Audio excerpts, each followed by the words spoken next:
CPA. இது bro channel.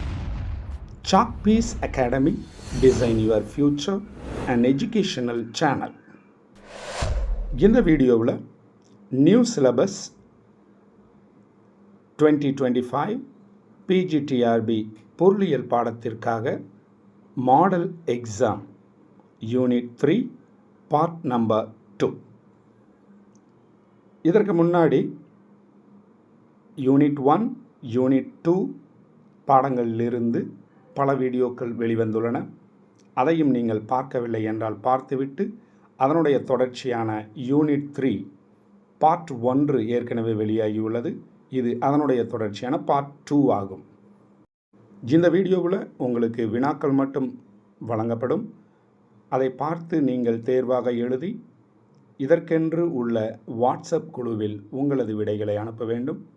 அதனுடைய மதிப்பெண்களை நீங்கள் சரிபார்த்து கொள்ளலாம்.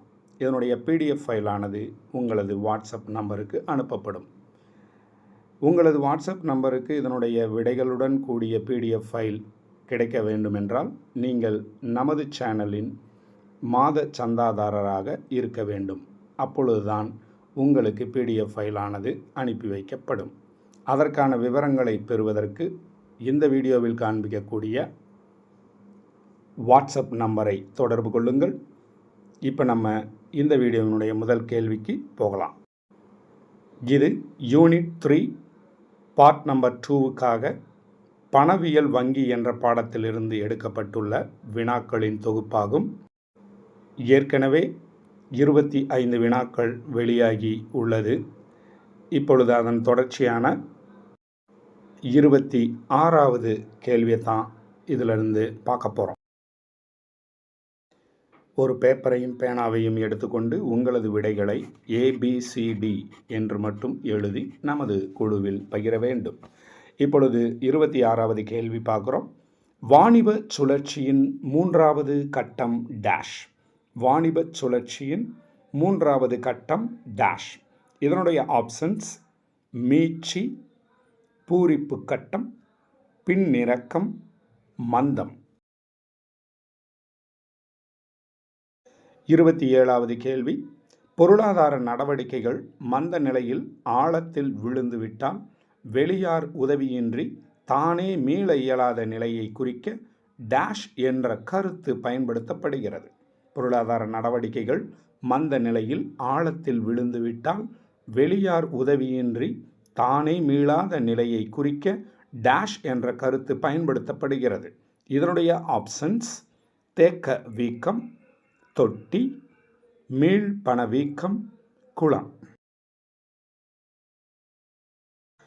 28வது கேள்வி பார்க்குறோம். பூரிப்பில் வெடிப்பு நிலை ஏற்பட்டு நடவடிக்கைகள் பின்னோக்கி திரும்புவதை டேஷ் என்கிறோம். பூரிப்பில் வெடிப்பு நிலை ஏற்பட்டு நடவடிக்கைகள் பின்னோக்கி திரும்புவதை டேஷ் என்கிறோம். இதனுடைய ஆப்ஷன்ஸ் மீட்சி, பூரிப்பு கட்டம், பின்னிறக்கம், மந்தம். 29வது கேள்வி.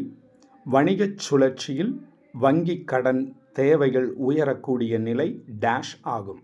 வணிகச் சுழற்சியில் வங்கி கடன் தேவைகள் உயரக்கூடிய நிலை டேஷ் ஆகும். இதனுடைய ஆப்ஷன்ஸ் பூரிப்பு கட்டம், பின்னிறக்கம், மந்தம், மீட்சி. 30வது கேள்வி. வணிகச் சுழற்சியில் லாபம், கூலி ஆகியன டேஷ் நிலையில் மிக குறைந்த அளவில் இருக்கும். வணிகச் சுழற்சியில் லாபம், கூலி ஆகியன டேஷ் நிலையில் மிக குறைந்த அளவில் இருக்கும். இதனுடைய ஆப்ஷன்ஸ் பின்னிறக்கம், மீட்சி, பூரிப்பு கட்டம், மந்தம். 31வது கேள்வி. டேஷ் பணமுறையில் பணத்திற்கு ஈடான மதிப்பினை உலோகமாக மாற்ற முடியாது. டேஷ் பணமுறையில் பணத்திற்கு ஈடான மதிப்பினை உலோகமாக மாற்ற முடியாது. இதனுடைய ஆப்ஷன்ஸ் காகித பணம், நெகிழி பணம், மெய்நிகர் பணம், பிட்காயின். 32வது கேள்வி. பண்டமாற்று முறையானது டேஷில் துவங்கியது. பண்டமாற்று முறையானது டேஷில் துவங்கியது. அதாவது எந்த ஆண்டில் துவங்கியது என்பதுதான் கேள்வி. இதனுடைய ஆப்ஷன்ஸ் கிமு 5000, கிமு 4000, கிமு 6000, கிமு 3000. 33வது கேள்வி. ஃபிஷரின் பண அளவு கோட்பாடு டேஷ் எனவும் அழைக்கப்படும். ஃபிஷரின் பண அளவு கோட்பாடு டேஷ் எனவும் அழைக்கப்படும். இதனுடைய ஆப்ஷன்ஸ் ரொக்க கோட்பாடு, ரொக்க பரிவர்த்தனை கோட்பாடு, பண அளிப்பு கோட்பாடு, எதுவுமில்லை. 34வது கேள்வி. பண அளவு கோட்பாடு என்ற பழமையான கோட்பாடு டேஷாம் ஆண்டில் முன்மொழியப்பட்டது. பண அளவு கோட்பாடு என்ற பழமையான கோட்பாடு டேஷாம் ஆண்டில் முன்மொழியப்பட்டது. இதனுடைய ஆப்ஷன்ஸ் 1578, 1588, 1488, 1478.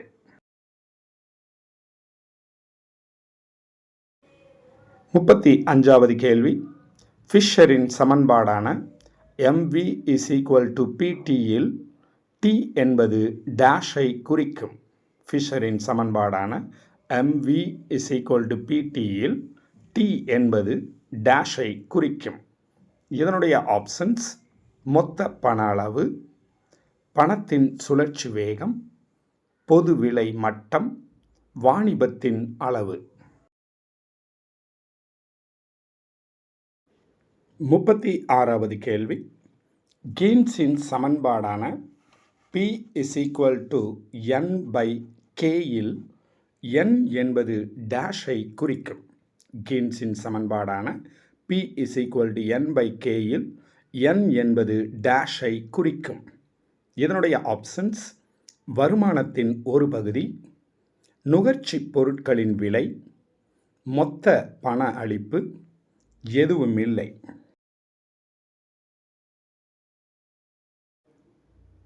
37வது கேள்வி. பணத்தின் அளவை கட்டுப்படுத்துவதன் மூலம் விலைவாசியை கட்டுப்படுத்தலாம் என்பது கீழ்க்கண்டவர்களில் யாருடைய கருத்து? பணத்தின் அளவை கட்டுப்படுத்துவதன் மூலம் விலைவாசியை கட்டுப்படுத்தலாம் என்பது கீழ்க்கண்டவர்களில் யாருடைய கருத்து?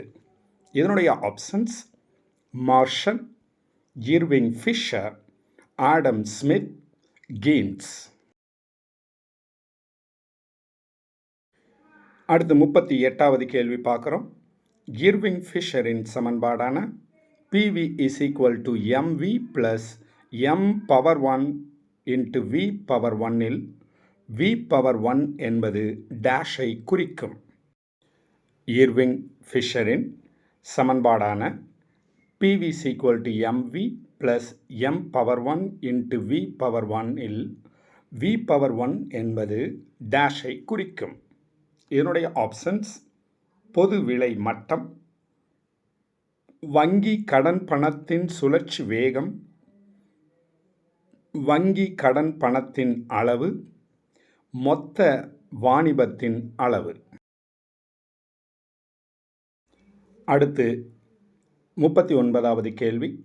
இர்விங் ஃபிஷரின் சமன்பாடான PV = mv + m⁴ × v⁴ இல் v என்பது டேஷை குறிக்கும்.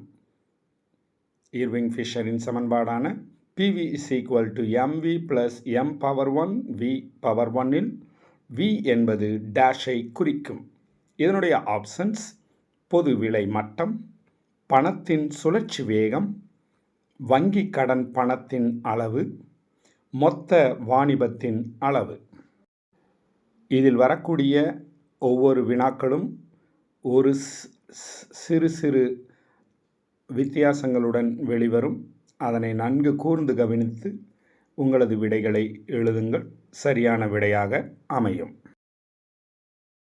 அடுத்து நம்ம பார்க்குறது 40வது கேள்வி. மார்ஷலின் சமன்பாடான 1/p = KY/M இல் KY என்பது டேஷை குறிக்கும். மார்ஷலின் சமன்பாடான 1/P = KY/M இல் KY என்பது டேஷை குறிக்கும். இதனுடைய ஆப்ஷன்ஸ் மொத்த பணத் தேவை, பொது விலை மட்டம், மொத்த பண அளிப்பு, எதுவும் இல்லை. இப்போ 41வது கேள்விக்கு வந்திருக்கோம். குறைந்த அளவு பண்டங்களை அதிக அளவு பணம் துரத்தும் நிலை என்று கூறியவர். குறைந்த அளவு பண்டங்களை அதிக அளவு பணம் துரத்தும் நிலை என்று கூறியவர். இதனுடைய ஆப்ஷன்ஸ் கிரிகரி, கோல்பர்ன், வாக்கர், க்ரௌத்தர். அடுத்து 42வது கேள்வி. பணவீக்கம் 3 முதல் 9% இருந்தால் அது டேஷ் பணவீக்கம் எனப்படும். பணவீக்கம் 3 முதல் 9% இருந்தால் அது டேஷ் பணவீக்கம் எனப்படும். இதனுடைய ஆப்ஷன்ஸ் தாவும் பணவீக்கம், தவழும் பணவீக்கம், நடக்கும் பணவீக்கம், ஓடும் பணவீக்கம். அடுத்து 43வது கேள்வி. பணவீக்கம் 20 முதல் 30% இருந்தால் அது டேஷ் பணவீக்கம் எனப்படும். பணவீக்கம் 20 முதல் 30% இருந்தால் அது டேஷ் பணவீக்கம் எனப்படும். இதனுடைய ஆப்ஷன்ஸ் தாவும் பணவீக்கம், தவழும் பணவீக்கம், நடக்கும் பணவீக்கம், ஓடும் பணவீக்கம். அடுத்து 44வது கேள்வி. 21ஆம் நூற்றாண்டின் முதல் உயர் பணவீக்கம் டேஷ் நாட்டில் ஏற்பட்டது. 21ஆம் நூற்றாண்டின் முதல் உயர் பணவீக்கம் டேஷ் நாட்டில் ஏற்பட்டது. இதனுடைய ஆப்ஷன்ஸ் இலங்கை, பர்மா, சோமாலியா, ஜிம்பாப்வே. அடுத்து 45வது கேள்வி. 21ஆம் நூற்றாண்டின் முதல் உயர் பணவீக்கம் டேஷ் சதவிகிதமாக இருந்தது. 21ஆம் நூற்றாண்டின் முதல் உயர் பணவீக்கம் டேஷ் சதவிகிதமாக இருந்தது. இதனுடைய ஆப்ஷன்ஸ் 3174%, 3714%, அடுத்து 3471%, அடுத்து 3741%. இது புத்தகத்தில் இந்த எண்கள் கொடுக்கப்பட்டுள்ளன. இதில் எது உங்களது விடை என்று குறித்து கொள்ளுங்கள். அடுத்து 46வது கேள்வி. அளிப்பு நிலையாக உள்ள நிலையில் பொருட்களுக்கான தேவை அதிகரிக்கும் பொழுது விலைவாசி உயர்வது டேஷ் ஆகும். அளிப்பு நிலையாக உள்ள நிலையில் பொருட்களுக்கான தேவை அதிகரிக்கும் பொழுது விலைவாசி உயர்வு டேஷ் ஆகும். இதனுடைய ஆப்ஷன்ஸ் செலவு உந்து பணவீக்கம், தேவை இழுப்பு பணவீக்கம், தவழும் பணவீக்கம், தாவும் பணவீக்கம். அடுத்து 47வது கேள்வி. 21ஆம் நூற்றாண்டின் முதல் உயர் பணவீக்கம் டேஷாம் ஆண்டு உயர்ந்தது. 21ஆம் நூற்றாண்டின் முதல் உயர் பணவீக்கம் டேஷாம் ஆண்டு உயர்ந்தது. இதனுடைய ஆப்ஷன்ஸ் 2006, 2008, 2010, 2007.